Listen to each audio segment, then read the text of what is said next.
I grew up in a family of people pleasers, people who couldn't say no, who couldn't hold boundaries, and were not direct in their communication. And that's something that I have a bit of a regret about, but in my late 20s and now my early 30s, something that I've really stepped into. Let me give you a tangible example of not people pleasing. The other night I went salsa dancing. I love to dance. If you guys follow me, you should know that I fucking love to dance. I get there for the lesson, and when I immediately arrive, this woman yells some shit at me right away. That was already weird. So I walk up to her. I'm like, what's going on?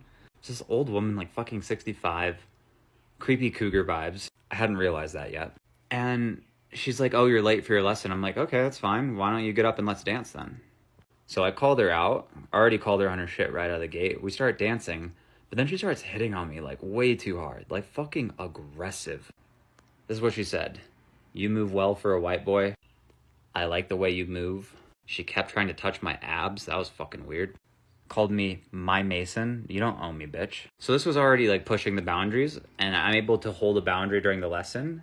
And we end the lesson. I'm like, cool, don't have to talk to her again. Whatever, it's fine. Now I'm dancing with one of my friends on the social dance, actually enjoying my night, having a great time.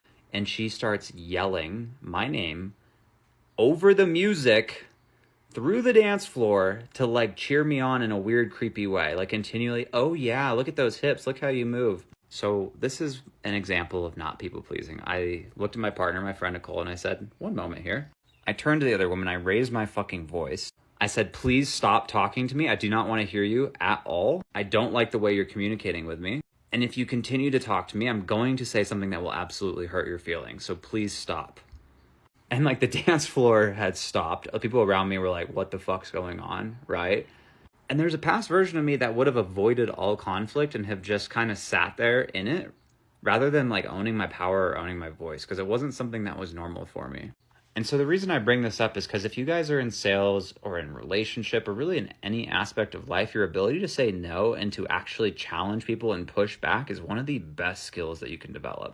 What I've noticed is the people who are usually the most comfortable in conflict do combat sports. I'm not saying you have to go do MMA or Muay Thai, but I would encourage you, if you're not comfortable with conflict, to actually seek it in healthy ways so that when it does come up, you're actually prepared rather than shutting down and becoming this meek, underpowered version of yourself. Because nothing feels worse than just getting overpowered.